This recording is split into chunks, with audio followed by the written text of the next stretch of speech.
សូមជួនរឿង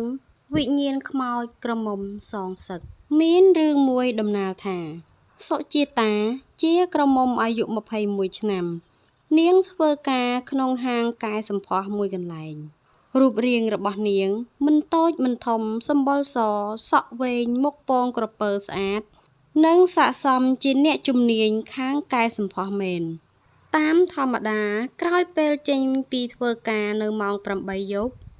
នាងត្រឡប់មកផ្ទះវិញតែម្នាក់ឯងមិនដែលជិះអ្វីទេព្រោះផ្ទះរបស់នាងនៅមិនឆ្ងាយពីកន្លែងធ្វើការប៉ុន្មានឡើយមានយប់មួយនោះនៅពេលដែលសុជាតាកំពុងត្រឡប់មកផ្ទះវិញ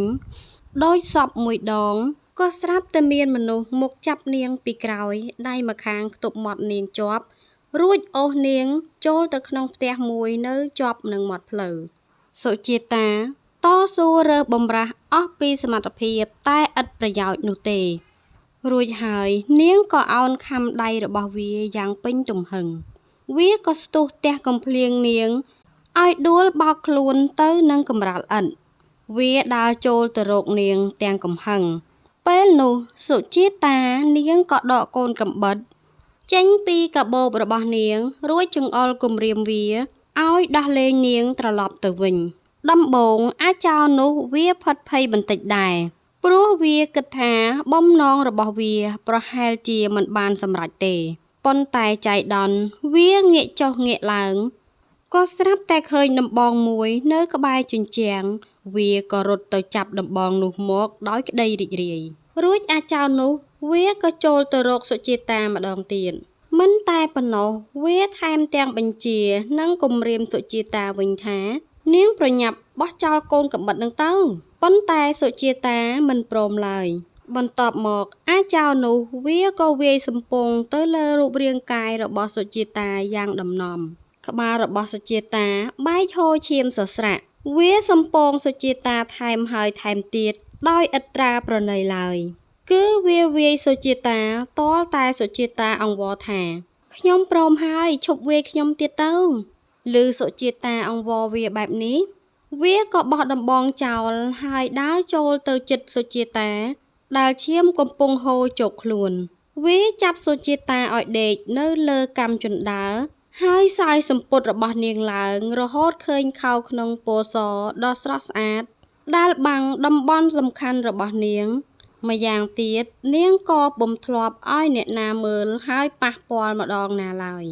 អាចោរនោះវាទាញខោក្នុងរបស់សុជាតាឲ្យរហែករយុយអស់រលីងរហូតវាក៏បានឃើញភាពជាស្រីក្រមុំរបស់នាងយ៉ាងច្បាស់ក្រឡែតសុជាតាវិញនាងដេកដកដង្ហើមអន្ទើតអន្តក់ឈឺចាប់ខ្លោចផ្សាទាំងរូបរាងកាយនិងផ្លូវចិត្តរបស់នាងអាចោរនោះវាឱនទៅរកចំណុចសំខាន់របស់សុជាតានិងធ្វើសកម្មភាពចាប់រំលោភនាងយ៉ាងព្រៃផ្សៃចំណែកសុជាតានាងសម្លឹងមើលមុខអាចោរនោះ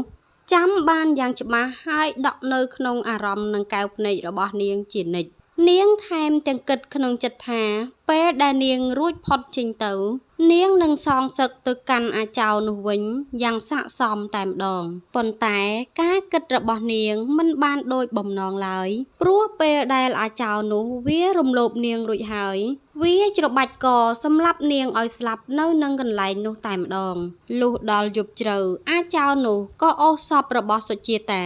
យកទៅទុកចោលនៅលើផ្លូវមួយឆ្ងាយពីផ្ទះនឹងមែនទែនសុជាតានាងស្លាប់យ៉ាងអណោចអធមសូម្បីតែប៉ូលីសក៏មិនដឹងថាឃាតករនឹងជន់ដៃដល់ជានរណាឡើយដូច្នេះហើយទើបធ្វើឲ្យអាចោរនោះវាមានឱកាសដើម្បីធ្វើសកម្មភាពចាប់រំលោភលើក្មេងស្រីផ្សេងដទៃទៀតដូចជាសុជាតាអញ្ចឹងក្រោយមកអាចោរនោះបានឃើញក្មេងស្រីម្នាក់ទៀតកំពុងតែដើរកាត់លើផ្លូវមួយហ្នឹងដូច្នេះវាក៏ធ្វើសកម្មភាពលបចាប់ពីក្រោយដោយការដែលវាធ្វើជាមួយសុជាតាដែរនាងក្រមុំព្យាយាមតស៊ូជាមួយវាតែមិនបានផលឡើយវាយកដំបងដែលវាយសុជាតាថ្ងៃមុន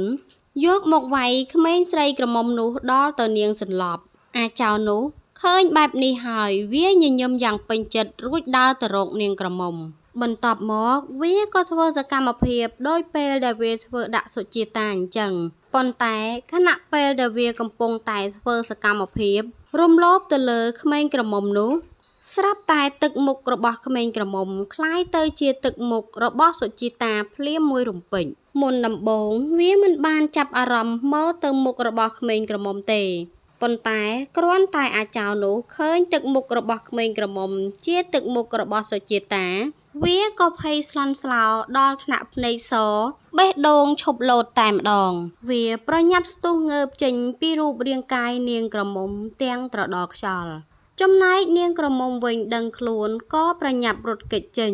តែពិតជាសំណាងណាស់ដោយសារតែនាងរត់គេចចេញមកស្រាប់តែបានជួបប៉ូលីសកំពុងតែដើរល្បាតនៅម្ដុំនោះល្មមរួចនាងក្រមុំក៏បានចូលទៅប្តឹងប៉ូលីសឲ្យទៅចាប់អាជនអាក្រក់ម្នាក់នោះយកមកផ្ដន្ទាទោសឲ្យស័ក្តិសមទៅនឹងទង្វើដែលវាបានប្រព្រឹត្តប៉ុន្តែជាអកុសលពេលដែលប៉ូលីសចូលទៅដល់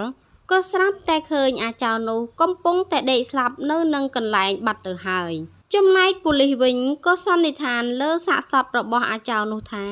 ប្រហែលជាវាបានឃើញរបស់ល្អរបស់ក្មេងស្រីក្រមុំទៅធ្វើឲ្យវារំជួលចិត្តរហូតដល់កាំងបេះដូងស្លាប់តែតាមកាប់ពិតទៅ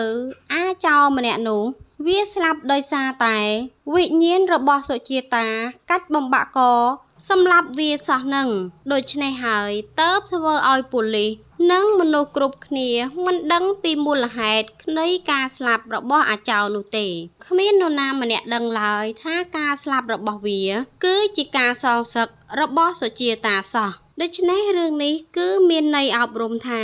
កម្មពៀមានពិតអ្នកណាសាងអីនឹងទទួលផលនោះឯងជាចុងក្រោយអេដមីនក៏សូមអរគុណប្រិយមិត្តទាំងអស់គ្នាដែលជួយគាំទ្រអេដមីនកន្លងមកបើសិនជាអេដមីននិយាយទៅមានពាក្យពេចន៍ក្លឺលួសខ្វះខាតសូមប្រិយមិត្តទាំងអស់គ្នាខន្តីអភ័យទោសឲ្យអេដមីនផងណាហើយកុំភ្លេចជួយចុច Like Subscribe និងចុចសញ្ញាកណ្ដឹងឲ្យអេដមីនម្នាក់មួយផងអេដមីនសូមជូនពរប្រិយមិត្តទាំងអស់គ្នាមានសុខភាពល្អរកទទួលទានមានបានសូមអរគុណសូមជម្រាបលា